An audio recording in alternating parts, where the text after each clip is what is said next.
in this lovely Filbert, Fearful by J. Williams, and the artist is Ib Olson. I don't remember it all, and I skimmed through it, and it was one of my favorite books, and it actually spells out topics for my lovely functional adults and or the spirituality process, the Zen master people. So 5D mystics or not, but people who are 5D, unconditionally loving. So you are oneness consciousness, that's Purusha.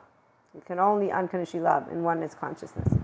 So that equates, you have flaws, I have flaws, and we all use common sense and know that's normal, not shame. We use the common sense. The shame, that's shame, blame, fault, revenge, and those are adaptive children who have not tended to their unresolved trauma, maladaptive / safety behavior responses. Maladaptive as adults, safety behavior for the infant who did not have the ability to do anything except for move and then learn to self-soothe a nervous system that they will have with attachment ruptures, not learn to tend to, so not inner nurture their common sense neutral stance of the restorative embodied self. So to recognize, ooh, I'm a lot charged right now, I'm getting very angry, like very angry. What's a healthy way that I can release and get my energy to equanimity, the land of the adults, neutrality? Let me think, Ron. I don't know, something, not getting into fights, that for sure no, and not beating any poor people up. Again, there's a reason for Albert the Fearful as a knight and the story, which I won't read all of it, but it makes a lot of sense because you know what spirituality process? Sadhguru, thank you for existing. Family, he says it's a training ground, which it is for shame cycle. The individuals who feel heartbroken and gut-wrenched from their first year of life as that safety behavior strategy, because it's an adaptive safety behavior strategy. People just don't learn the good psychoeducation because they're busy being anointed with yoga or anointed with they are lighthouses of some sorts, versus I'm a human being with a human experience, and it's called let me think about how I feel about myself and being myself. And that if I twitch my nose, it means I don't want to be myself, which means I have an issue with me. This right here. And it's usually here. Feeling disgusted about myself. Now that seems quite not natural since I'm the living and breathing thing here. It's called shame, defectiveness, deflecting a mind. In fact, the minds will say, yeah, of course, I'm a bad person. I've done all these badass things. You know, it's hilarious how movies don't come to life because anybody who does badass things ends up in prison. And then they have to, so if people get on that path towards their self, they actually want to become part of communities. It's beautiful when they actually do self-transformation. So they become Zen masters. So they're actual disciples of themselves, not of others. So I'm a self and you're a self, and my third eye is my prefrontal cortex, and it's on, and I know when I get angry, I'm going to find a way to be an adult about it and not offend someone to the best of my ability, which I won't be able to do all the time. And when I do, by any chance whatsoever, offend someone, you know what words come out of the mouth of an adult? I'm so sorry. I did not realize. Now, if it's an actual, genuine relationship, then we continue. And that is where we can say F you, and we continue because we actually agree to disagree and to have differences as adults do. And it's okay. We don't dislike each other because one is pro-life, for example, and another is pro-choice. I actually have friends, I'm pro-choice and they're pro-life. And we've discussed how it's good that we don't lead the world because we don't actually agree on that point. And people are surprised by that. I'm like, why? We're adults. We actually have the ability to expand our consciousness and accept our differences as we respectfully have intellectually savvy and amazing conversations with our heart, not shame. So we love each other. We can agree to disagree on anything and everything. That's the actual Zen master person, by the way. So anger doesn't get in the middle of it. If though it does, which I've had these experiences too, like there's an emotional trigger, because unfortunately we have not only non-disciples, we also have compulsive individuals, which can be the thieves, but they end up in prison. So we have compulsive people who drink, drugs, sex compulsively. So they have gambling. There's even excessive clean eating, things people don't have any idea about. And they consistently think of, oh, let me point that little finger to whoever's not in my group, like the excessive vegans who want us meat eaters to have to leave us alone. Go be vegan and let others who want to eat meat. To tend to the environment, we need to do other things, including maybe not drive our cars around, or even for me, using a phone, for example, which is like, okay, I hope the leaders up there can figure it out. I'll help them. I'll figure out a way.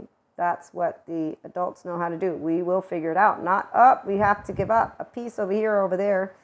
That's actually fiercely fearful, and avoiding to try harder with this lovely thing called intellectual brain that can create, and I forgot, in a ventral vagal state you create really well. Not when you're in the yellow red, which is fight or flight yellow, and red is you're totally reactive. So when somebody's reactive, you know what a Zen master does with a compulsive emotional trigger. We don't shame, and we don't do let me blame you and now insult you and let me get upset at everything that happened in an interaction. No, we have what is called compassion beyond a reason.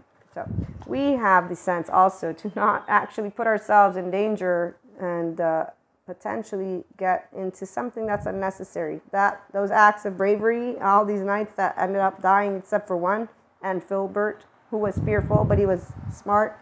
So see, your body actually tries to keep you safe, and your brain too. But that's only if you get out of the adaptive child, who actually is trying to keep that part of the infant that you won't know with words. It's a non-verbal part. And this is the reason emotions are so important. And that's your right mode stuff.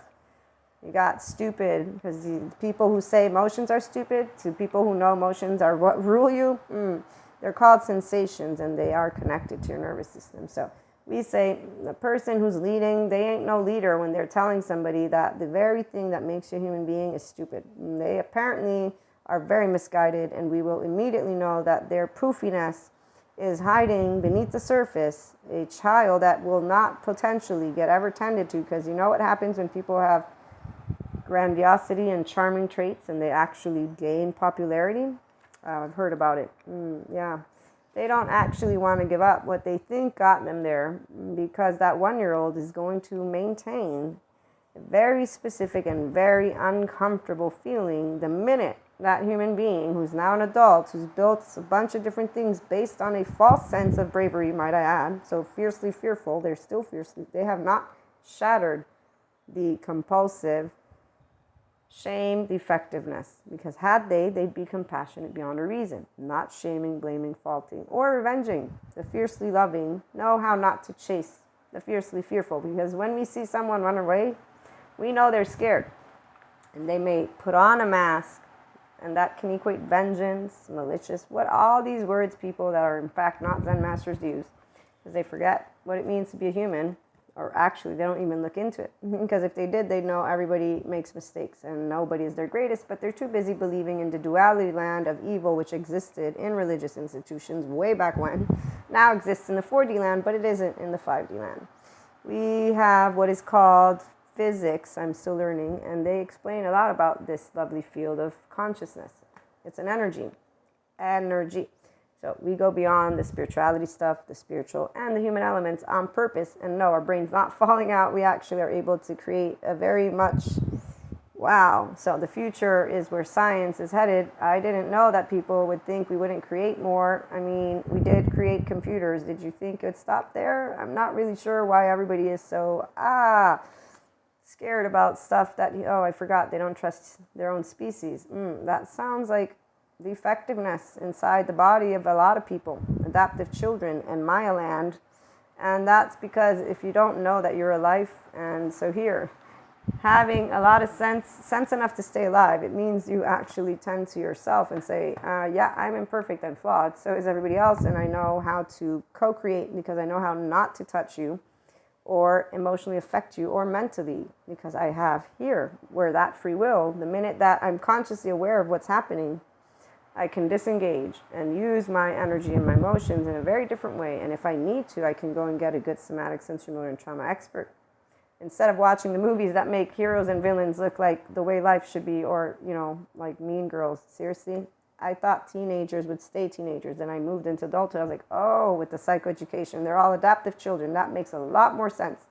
So, emotions, they're beautiful from the fiercely loving side, and we know how to leave the fiercely fearful alone as they avoid to face anything. And with that being said, roar with the lion's roar that can see with love.